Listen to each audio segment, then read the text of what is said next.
और कुछ ऐसी ही कहानी है अंडमान एंड निकोबार आइलैंड्स की, जहां एक तरफ नीला समंदर है तो वहीं दूसरी तरफ इतिहास के वो पन्ने जो आज भी बहुत कुछ कह जाते हैं।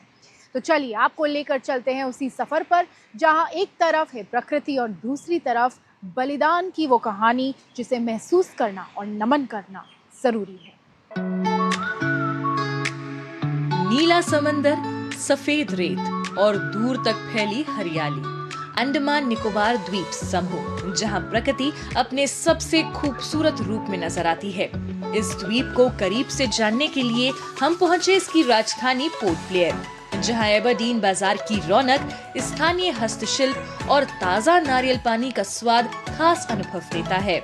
इसी सफर में हम पहुंचे चाथम आरा मिल।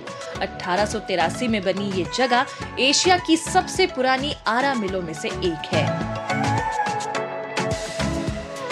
इसके परिसर में बना वन संग्रहालय अंडमान की दुर्लभ लकड़ियों से तैयार खूबसूरत शिल्प और समृद्ध इतिहास की झलक दिखाता है, जो यहाँ आने वाले पर्यटकों को प्रकृति और विरासत से जोड़ता है। पोर्ट ब्लेयर के चैथम आइलैंड पर मौजूद है ये ब्रिटिश काल का सॉ मिल, जो कि एशिया का सबसे पुराना और सबसे बड़ा आरा मिल है। आज भी यहाँ पे लकड़ियों को काटा जाता है, उन्हें प्रोसेस किया जाता है और ऑल ओवर आइलैंड पर भी सप्लाई करा जाता है।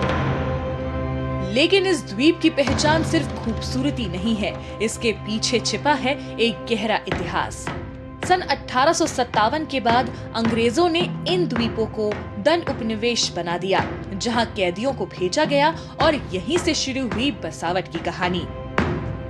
अंग्रेज जो एरिया को डेवलप करते, सेटलमेंट वहाँ पर कराते, लोगों को बसाते, तो उनके नाम से वो विलेजेस का नाम पड़ गया। जो चीफ कमिश्नर या सुपरिटेंडेंट होते थे, उनके नाम से कई विलेजेस हो गए। Ferrargunj is the chief commissioner's name, Ketalganj is the name of a chief commissioner. इस तरह अलग अलग, प्रोतरापुर, ब्रिजगंज, ये सब ब्रिटिशर्स नाम थे, उन्हीं के नाम से ये सब हो गया।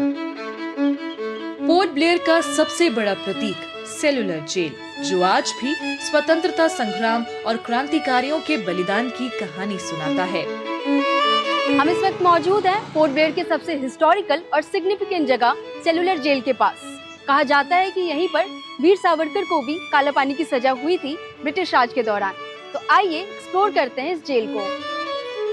इन दीवारों के अंदर बस कैद नहीं, बल्कि संघर्ष की कहानियां हैं। 1896 से 1906 के बीच बनी ये जेल खास तौर पर काला पानी की सजा के लिए तैयार की गई थी, जहां कैदियों को अलग अलग कोठरियों में रखा जाता था। इन दीवारों ने वो कहानियां देखी हैं जो सिर्फ किताबों में देखने को नहीं मिलती। दर्द, संघर्ष और देश के लिए कुछ कर दिखाने का जज्बा। तो आइए इन सेल्स में चल के देखते हैं कि किस तरीके से यहाँ कैदी रहा करते थे। इस जेल में 693 एकल कोठरियां थीं, जहां कैदियों को पूर्ण एकांत में रखा जाता था। आज ये स्थल भारत के स्वतंत्रता संग्राम के अदम्य साहस, संघर्ष और बलिदान का सशक्त प्रतीक बनकर खड़ा है। पहले मालूम था इस चीज के बारे में। मैं यहाँ पे अलग अलग कोठरियां घूमा। मैं यहाँ पे ये देखने आया था कि यहाँ पे लोग कैसे रहते थे, जितने भी क्रांतिकारी थे या फिर जितने भी प्रिजनर्स थे, वो यहाँ पे कैसे रहा करते थे, उनको क्या खाना दिया जाता था। स्कूल में पढ़ा था इसके बारे में। सारी मेमोरीज फ्रेश हो रही है, देख रहे हैं उन्होंने कैसे स्ट्रगल किया था हमारे लिए, और कैसे आज हम खुली हवा में सांस ले रहे हैं। इन संकरी कोठरियों से गुजरते हुए हम पहुंचे उस जगह जहां इतिहास सबसे ज्यादा सिहराता है, फांसी घर, जहां कभी हमारे स्वतंत्रता सेनानियों को फांसी दी गई। ये है सेलुलर जेल का गैलोज, यानी कि फांसी घर।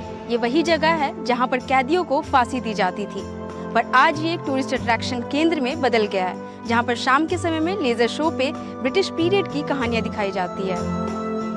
अंडमान का ये सफर केवल प्राकृतिक सुंदरता ही नहीं, बल्कि इतिहास की गहराई को भी महसूस कराता है, जहां हर कोना अतीत की कहानी सुनाता है और हर अनुभव दिल में बस जाता है।